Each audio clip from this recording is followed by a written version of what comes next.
ಆತ್ಮೀಯ ವೀಕ್ಷಕರೇ, ಯುವನಿಧಿ ಫಲಾನುಭವಿಗಳಿಗೆ ಜನವರಿ ಮಂತ್ ಸೆಲ್ಫ್ ಡಿಕ್ಲರೇಷನ್ ಮಾಡಿಸ್ಬೇಕಾದ್ರೆ ಕೆಲವೊಂದಿಷ್ಟು ಪ್ರಾಬ್ಲಮ್ಗಳು ಬರ್ತಾ ಇದ್ದಾವೆ ಅಂತೇಳಿ ಕಮೆಂಟ್ ಮಾಡಿದ್ರಿ.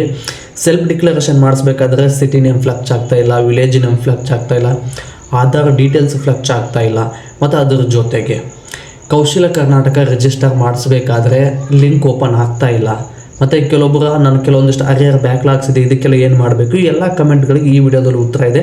ವಿಡಿಯೋನ ಮಧ್ಯದಲ್ಲೆಲ್ಲೂ ಸ್ಕಿಪ್ ಮಾಡೋಕೆ ಹೋಗ್ಬಿಡಿ. ಹಾಗಿದ್ರೆ ಬನ್ನಿ ಟಾಪಿಕ್ ಕಡೆಗೆ ಹೋಗೋಣ. ಅದ್ರ ಜೊತೆಗೆ ಇನ್ನೊಂದು ಇದು ಅಂದರೆ ಯುವನಿಧಿ ಹಣ ಇಲ್ಲಿಗೆ ಕೊನೆಯಾಗುತ್ತಾ? ಯಾಕಂದರೆ ಯುವನಿಧಿ ಸ್ಟಾರ್ಟ್ ಆಗಿ ಇಲ್ಲಿವರೆಗೂ 2 ವರ್ಷ ಆಯಿತು.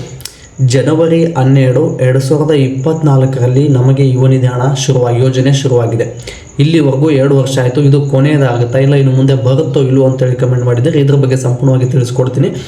ಹಾಗಿದ್ರೆ ಜನವರಿ ತಿಂಗಳ ಸೆಲ್ಫ್ ಡಿಕ್ಲರೇಷನ್ ಮಾಡಿಸ್ಬೇಕಾದ್ರೆ city name, village name, Aadhaar details ಫ್ಲಕ್ಚ್ ಆಗ್ತಾ ಇಲ್ಲ ಅಂತೇಳಿ ಕಮೆಂಟ್ ಮಾಡಿದ್ರಲ್ಲ, ಸದ್ಯಕ್ಕೆ ಯುವನಿಧಿ ಪೋರ್ಟಲಲ್ಲಿ ಅಂದರೆ ಸೇವಾ ಸಿಂಧು ಪೋರ್ಟಲಲ್ಲಿ ಸೆಲ್ಫ್ ಡಿಕ್ಲರೇಷನ್ ಮಾಡಿಸ್ಬೇಕಾದ್ರೆ ನಿಮಗೆ ಸರ್ವರ್ ಎರರ್ ಬರ್ತಾ ಇದೆ. ಸರ್ವರ್ ಎರರ್ ಇರೋ ಸಲುವಾಗಿಯೇ ಈ ರೀತಿ ಸಮಸ್ಯೆ ಆಗ್ತಾ ಇದೆ ಸ್ನೇಹಿತರೆ. ಅದಕ್ಕೆ ನೀವು ಇನ್ನೂ ಸೆಲ್ಫ್ ಡಿಕ್ಲರೇಷನ್ ಮಾಡಿಸೋದಕ್ಕೆ ಜನವರಿ 25ನೇ ತಾರೀಕುವರೆಗೂ ಟೈಮ್ ಇದೆ.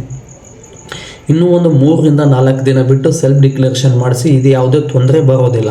ಮತ್ತು ಅದ್ರ ಜೊತೆಗೆ ಇನ್ನೊಂದು ಡೌಟನ್ನು ಕೇಳಿದರೆ, ನಾನು ಕೌಶಲ್ಯಕರ ರಿಜಿಸ್ಟ್ರೇಷನ್ ಮಾಡಿಸಿಲ್ಲ, ಬಟ್ ಈಗ ಲಿಂಕ್ ಓಪನ್ ಆಗ್ತಾ ಇಲ್ಲ. ಕೌಶಲ್ಯಕರ ರಿಜಿಸ್ಟ್ರೇಷನ್ ಏನಂತಲ್ಲ, ಈಗ ಮಿನಿಮಮ್ 15 ರಿಂದ 20 ದಿನ ಆಯಿತು ಇವ್ರದ್ದು ಕೌಶಲ್ಯಕರ ರಿಜಿಸ್ಟ್ರೇಷನು ಮಾಡ್ಸೋಕ್ಕೆ ಹೋದರೆ ಲಿಂಕ್ ಓಪನ್ ಆಗ್ತಾ ಇಲ್ಲ.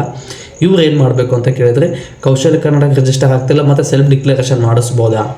ಅದಕ್ಕೇನು ತೊಂದರೆ ಇಲ್ಲ. ಕೌಶಲ್ಯಕರ ರಿಜಿಸ್ಟ್ರೇಷನ್ ಈಗ ಲಿಂಕ್ ಓಪನ್ ಆಗ್ತಾ ಇಲ್ವಲ್ವಾ, ಇವರು ನೀವೇನು ತೊಂದರೆ ಇಲ್ಲ, ಹೋಗಿ ಮತ್ತೆ ಸೆಲ್ಫ್ ಡಿಕ್ಲರೇಷನ್ ಜನವರಿ ತಿಂಗಳಲ್ಲಿ ಮಾಡಿಸಿ. ಮತ್ತು ಯುವನಿಧಿ ಹಣ ಏನು ಬರ್ತಾ ಇದೆಯಲ್ಲ ಸ್ನೇಹಿತರೆ, ಇದು ಇಲ್ಲಿಗೆ ಕೊನೆ ಆಗುತ್ತಾ ಇಲ್ಲ ಮತ್ತೆ ಮುಂದುವರಿಯುತ್ತಾ? ಯಾಕಂದರೆ ಯುವನಿಧಿ ಪೋರ್ಟಲಲ್ಲಿ ವೆಬ್ಸೈಟನ್ನು ಓಪನ್ ಮಾಡಿ ಚೆಕ್ ಮಾಡಿದಾಗ ಅಲ್ಲಿ ನಮಗೆ 2 ಇಯರ್ಸ್ ಅಂದರೆ 24 ತಿಂಗಳ ಅಂತ ಮಾತ್ರ ಶೋ ಆಗ್ತಾ ಇದೆ.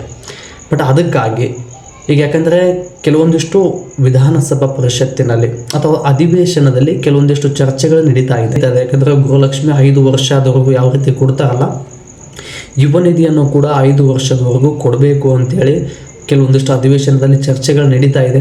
ಬಟ್ ಯುವನಿಧಿ ಪೋರ್ಟಲಲ್ಲಿ ಯಾವುದೇ ಅಪ್ಡೇಟ್ ಬಂದಿಲ್ಲ.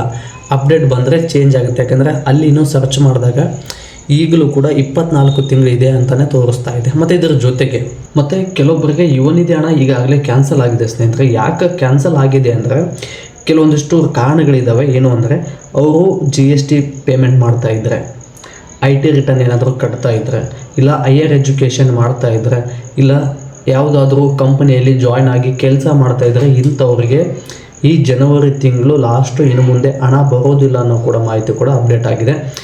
ಯಾಕಂದರೆ ಕೆಲವೊಬ್ಬರಿಗೆ ಹೈಯರ್ ಎಜುಕೇಷನ್ ಮಾಡ್ತಾಯಿದ್ರು ಹಣ ಬರ್ತಾಯಿದೆ, ಕೆಲವೊಬ್ಬರಿಗೆ ಜಾಬ್ ಮಾಡ್ತಾಯಿದ್ರು ಹಣ ಬರ್ತಾಯಿದೆ. ಕಾರಣ ಏನು ಅಂತಂದರೆ ಆ ಯೂನಿವರ್ಸಿಟಿ ಕಡೆಯಿಂದ ನಿಮ್ಮ ಡೀಟೇಲ್ಸು ಅಪ್ಡೇಟ್ ಆಗಿರೋದಿಲ್ಲ. ಆ ಕಾರಣಕ್ಕಾಗಿಯೇ ಬರ್ತಾಯಿದೆ. ಇಲ್ಲ ನಾನು ಏನು ಮಾಡಿದ್ರು ಬರ್ತದೆ ಅಂಥೇಳಿ ಅದು ತಿಳ್ಕೊಳ್ಳೋಕೆ ಹೋಗಬೇಡಿ. ಎಲ್ಲ ಡಾಟಾನು ಅವ್ರ ಹತ್ರ ಇರುತ್ತೆ. ಬಟ್ ಕೆಲವೊಂದು ಯೂನಿವರ್ಸಿಟಿ ಬಗ್ಗೆ ಇದೇ ಯೂನಿವರ್ಸಿಟಿ ಅಂತ ಹೇಳೋದಿಲ್ಲ. ಕೆಲವೊಂದು ಯೂನಿವರ್ಸಿಟಿ ಕಡೆ ಜಾಬ್ ಮಾಡ್ತಾ ಇದ್ದರೂ ಕೂಡ ಅಮೌಂಟ್ ಬರ್ತಾ ಇದೆ, ಕೆಲವೊಂದು ಯೂನಿವರ್ಸಿಟಿಯಲ್ಲಿ ಜಾಬ್ ಮಾಡ್ತಾ ಇದ್ದರೆ ಅಮೌಂಟ್ ಬರ್ತಾ ಇಲ್ಲ. ಬಟ್ ಹೈಯರ್ ಎಜುಕೇಷನ್ ಮಾಡಿದರೆ ಎಲ್ಲರಿಗೂ ಅಮೌಂಟು ಯುವನಿಧಿ ಅಮೌಂಟು ಬಂದಾಗಿದೆ, ಹೈಯರ್ ಎಜುಕೇಷನ್ ಮಾಡಿದವ್ರಿಗೆ. ಯಾಕಂದರೆ ಅಲ್ಲಿ ಎಜುಕೇಷನ್ ಸಿಸ್ಟಮಲ್ಲಿ ಇರುತ್ತಲ್ಲ, ಆ ಡಾಟಾನ ಬೇಗ ಅಪ್ಡೇಟ್ ಮಾಡ್ತಾರೆ. ಬಟ್ ಜಾಬಿಗೆ ಜಾಯ್ನ್ ಆಗಿರುವಂಥದ್ದು ಡಾಟಾ ಯೂನಿವರ್ಸಿಟಿ ಅವರು ಯುವನಿಧಿ ಪೋರ್ಟಲ್ಗೆ ಅಪ್ಡೇಟ್ ಮಾಡಿಲ್ಲ. ಅಪ್ಡೇಟ್ ಮಾಡಿದ್ರೆ ಇನ್ನು ಮುಂದೆ ನಿಮಗೆ ಯುವನಿಧಿ ಹಣ ಬರೋದಿಲ್ಲ ಸ್ನೇಹಿತರೆ. ಮತ್ತು ಈಗೇನು ಇನ್ನೊಂದು ಕಮೆಂಟ್ ಮಾಡಿದೆ, ಅರಿಯರ್ಸ್ ಬ್ಯಾಕ್ಲಾಗ್ಸ್ ಇದೆ, ಸೆಲ್ಫ್ ಡಿಕ್ಲರೇಷನ್ ಮಾಡಿಸ್ಬೋದಾ? ಸೆಲ್ಫ್ ಡಿಕ್ಲರೇಷನ್ ಮಾಡಿಸ್ಬೋದು. ಸೆಲ್ಫ್ ಡಿಕ್ಲರೇಷನ್ ಮಾಡಿಸ್ಬೇಕಾದ್ರೆ ಅಲ್ಲಿ ಬ್ಯಾಕ್ಲಾಗ್ಸ್ ಇದೆಯೋ ಇಲ್ಲೋ ಅಂತ ಕೇಳುತ್ತೆ. ಇದ್ದರೆ ಎಸ್ ಅಂತ ಕ್ಲಿಕ್ ಮಾಡ್ಕೊಂಡು ಸೆಲ್ಫ್ ಡಿಕ್ಲರೇಷನ್ ಮಾಡಿಸಿ. ಕೊನೆಯದಾಗಿ ಏನಪ್ಪ ಅಂತಂದರೆ, ಈಗೇನು ಯುವನಿಧಿ 2 ವರ್ಷ ಇದ್ದದ್ದು 5 ವರ್ಷ ಏನು ಆಗ್ತಾ ಇದೆಯಲ್ಲ, ನಿಮಗೆ 5 ವರ್ಷ ಆದರೆ ಖುಷಿನ ಇಲ್ಲ 2 ವರ್ಷಕ್ಕೆ ಮುಗಿಬೇಕಾ?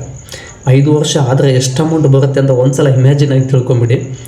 2 ವರ್ಷಕ್ಕೆ ಅಂದರೆ 1 ವರ್ಷಕ್ಕೆ ಡಿಗ್ರಿ ಮುಗಿದವ್ರಿಗೆ ಅಷ್ಟೇ ನಾನು ಬೇಸಿಕ್ಕಾಗಿ ಹೇಳ್ತೀನಿ.